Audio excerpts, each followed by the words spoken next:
Hello, friends. This is Dave Hurwitz, executive editor at ClassicsToday.com, here with random reviews from the Overflow room.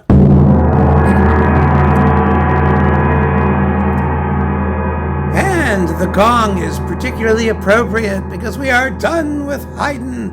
And as we move backwards through the alphabet, the first composer we encounter is Hashimoto. So we have an Asian little flair there, which is appropriate.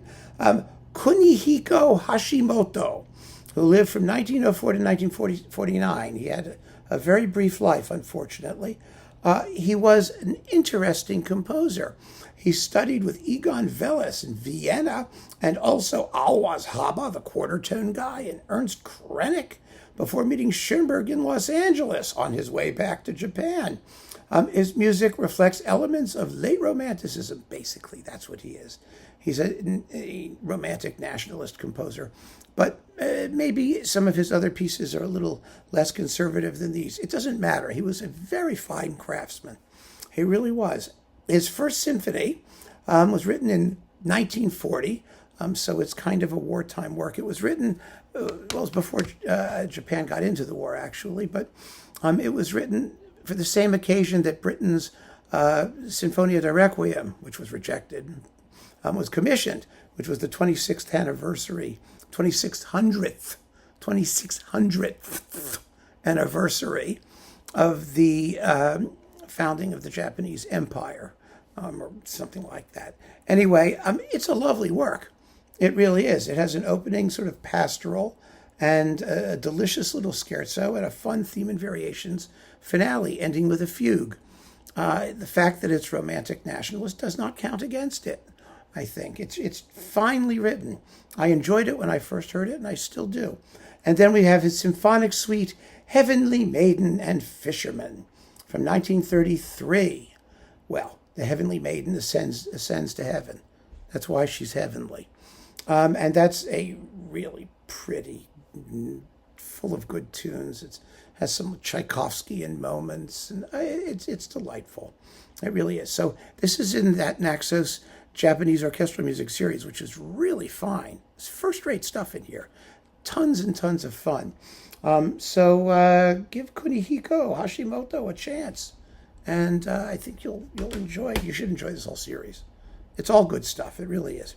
Then we've got Hamilton Harty, who could not be less Japanese. No Hashimoto he. Harty was really more famous as a conductor than as a composer.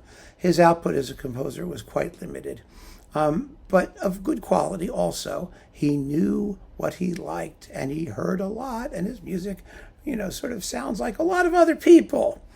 First, we've got this disc on Naxos, the comedy overture, fantasy scenes from an Eastern romance. It ends in the slave market, the jolly finale. And then the piano concerto in B minor. The piano concerto is fun. The piano concerto sounds sort of like Rachmaninoff 2 Goes to Ireland, something like that. It's definitely Rachmaninovian. And this is with Peter Donahoe and the Ulster Orchestra under Takuo Yuasa. Yeah, it's a good disc. They also Naxos also has his Irish Symphony, which is not as good as this at all. So that's definitely worth hearing. And then we've got this lovely 3-disc set that really has just about all of his major stuff on Chandos. This is with Bryden Thompson, the Ulster Orchestra, Heather Harper soprano, Ralph Holmes violin, Malcolm Binns piano, and the Ulster Orchestra. It's really, really good. I mean, this is fun stuff.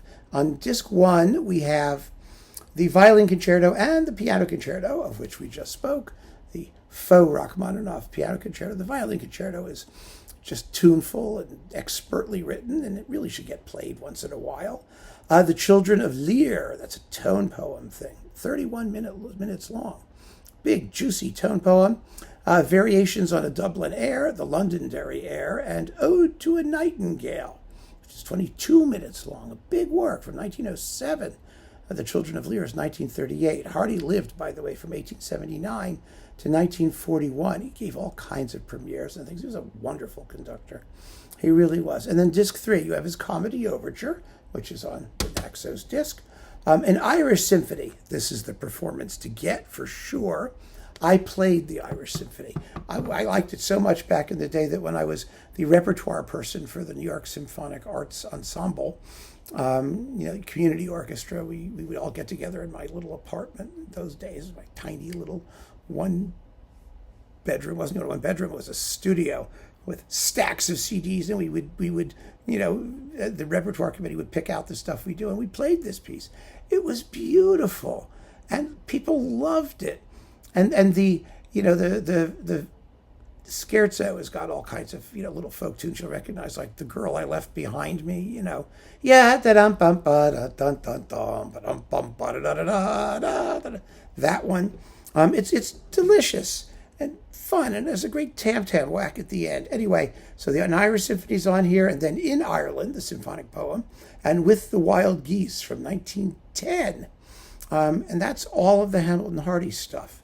A wonderful, wonderful set. I hope this is still around so that you guys can grab it if you can. If you like sort of that romantic, nationalist, well-written, intelligent, and by a conductor who really knew his stuff, this is something to hear. It really is.